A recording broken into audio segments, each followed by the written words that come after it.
আসসালামু আলাইকুম, সবাইকে ওয়েলকাম করছি আমার আজকের ভিডিওতে। আজকে আমরা দেখব ফিগমার হ্যান্ড টুল, কমেন্ট এবং কি এছাড়াও আর কিছু গুরুত্বপূর্ণ বিষয় সম্পর্কে আজকে আমরা দেখব।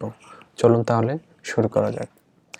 সর্বপ্রথম আপনারা এখানে দেখতে পাচ্ছেন এখানে হ্যান্ড টুলের সাহায্যে আমরা যেটা করতে পারি, আমরা যখন হ্যান্ড টুলে ক্লিক করব তখন আমাদের যে আর্টবোর্ডটি আমরা এদিক সেদিক নেওয়ার জন্য আমাদের যখন অনেকগুলো আর্টবোর্ড থাকবে তখন সেক্ষেত্রে আমরা যখন এদিক সেদিক যেতে হবে তখন অবশ্যই আমাদেরকে হ্যান্ড টুলের সাহায্যে এদিক সেদিক যেতে হবে। এই হ্যান্ড টুল এদিক সেদিক না মানে মুভ টুল, যেরকম আমরা যখন মুভ টুল ক্লিক করে যখন আমরা এদিক সেদিক করব তখন আর্টবোর্ডটি আমাদের যে জায়গা আছে, এখানে যে জায়গাটি আছে সেই জায়গা থেকে সরে যাবে মুভ টুল দিয়ে যখন আমরা করব। কিন্তু হ্যান্ড টুল দিয়ে যখন করব তখন আর্টবোর্ডটি জায়গায় থাকবে, শুধুমাত্র আমরা এদিক সেদিক করে দেখতে পারবো। যখন অনেকগুলো আর্টবোর্ড সাইডে সাইডে থাকবে তখন সেক্ষেত্রে আমরা, যেমন আমি দেখাচ্ছি, ধরুন অনেকগুলো, সেক্ষেত্রে আমরা ধরুন এদিকে যেতে চাচ্ছি, তাহলে আমরা হ্যান্ড টুলটা সিলেক্ট করে আমরা এদিক সেদিক যেতে পারবো এভাবে। এটা হচ্ছে হ্যান্ড টুলের কাজ। আমরা এটি শর্টকাটে করার জন্য আমরা কিবোর্ড থেকে, ধরুন আমাদের মুভ টুল সিলেক্ট করা আছে, এখন আমরা হ্যান্ড টুলের মাধ্যমে আমরা একটু রাইটে যেতে যাচ্ছি, সেক্ষেত্রে আমরা কিবোর্ড থেকে স্পেস চেপে ধরে, আমরা যখন স্পেস চেপে ধরবো আপনারা দেখতে পাচ্ছেন হ্যান্ড টুলটি চলে আসে, তখন আমরা স্পেস চেপে ধরে আমরা এদিক সেদিক যেতে পারবো এভাবে। এরপর হচ্ছে কমেন্ট। আপনারা দেখতে পাচ্ছেন এখানে কমেন্টটা ক্লিক করে আমরা যখন এখানে একটা কিছু লিখতে পারবো। হ্যালো গাইস, ধরুন এভাবে আমরা একটা লেখার পরে আপনারা দেখতে পাচ্ছেন এটি কে লিখেছে। এখানে যখন আপনার টিম মেম্বার সহ অনেকে একসাথে কাজ করবে, সেক্ষেত্রে এখানে কি কমেন্ট করছে সবাই দেখতে পারবে এবং কি আপনার টিমমেটরা চাইলে এখানে রিপ্লাই করতে পারবে। এটা অনেক সময় বড় প্রজেক্টের ক্ষেত্রে এই কমেন্টটা অনেক ক্ষেত্রে কাজে দেয়, যে এই জায়গায় কোনো পরিবর্তন দরকার হলে সেক্ষেত্রে কমেন্টের মাধ্যমে অনেকে টিম মেম্বাররা সেটা তুলে ধরতে পারে। এটা হচ্ছে কমেন্টের কাজ। আমাদের কমেন্টটি আমরা ডিলিট করে দিই এখান থেকে, ডিলিট করে দিই।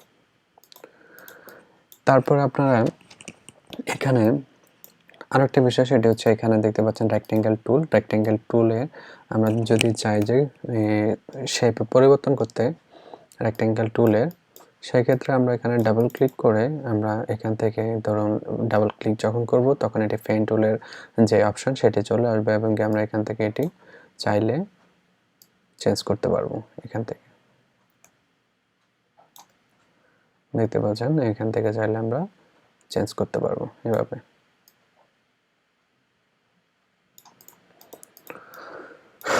ওকে, তারপর আমরা যদি এখান থেকে আর কিছু অপশন আছে, যেমন রেক্ট্যাঙ্গেল টুল নিলাম, টুল নিয়ে আমরা এখান থেকে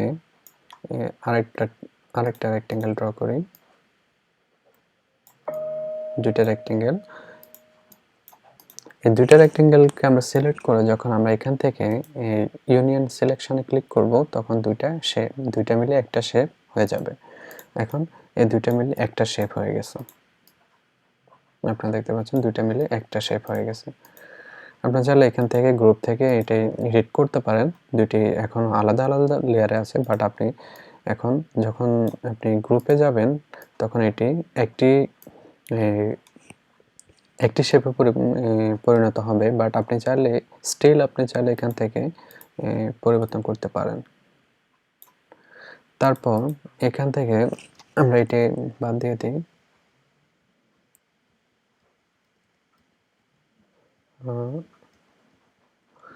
এখন আমরা পরবর্তীতে যেটা দেখব সেটি হচ্ছে সেটি হচ্ছে সাবট্রাক্ট সিলেকশন। এটি যখন আমরা ক্লিক করব, উপরের নিচের যে লেয়ারটি রয়েছে, নিচের যে এই যে এটি, এখান থেকে আমরা এটিকে উপরে রাখি, এটিকে নিচে রাখি, তাহলে আপনারা দেখুন কি হয়।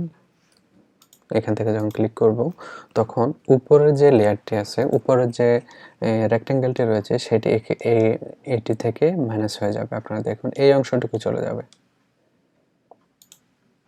এটি চলে যাবে, দেখতে পাচ্ছেন। তারপরে রয়েছে আপনার ইনস্ট্রাক্ট সিলেকশন, এখানে যখন ক্লিক করব তখন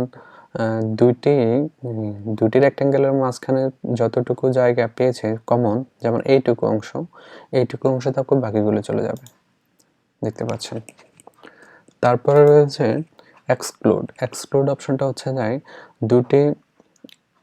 এই যে দুটি রেক্ট্যাঙ্গেল, দুটি শেপের মধ্যে এই অংশটুকু চলে যাবে, শুধু কমন যে জিনিসটা আছে সেই জিনিসটা চলে যাবে, বাকি অংশটুকু থাকবে, এই যে দেখতে পাচ্ছেন। এভাবে আপনারা এখান থেকে করে আপনারা দেখতে পারেন। অলরেডি এখানে আইকন সহকারে দেওয়া আছে ইজিলি বোঝার জন্য। আপনারা এগুলো দেখলে অবশ্যই আপনারা বুঝে যাবেন। সো বন্ধুরা, আজকে এই পর্যন্তই। আমাদের পরবর্তী ভিডিও দেখার জন্য সবাইকে আমন্ত্রণ জানানো হচ্ছে। অবশ্যই আমার ভিডিও যদি ভালো লেগে থাকে তাহলে আমার চ্যানেলটি সাবস্ক্রাইব করে রাখুন এবং বেল আইকনটিতে ক্লিক করুন। সবাইকে অনেক অনেক ধন্যবাদ।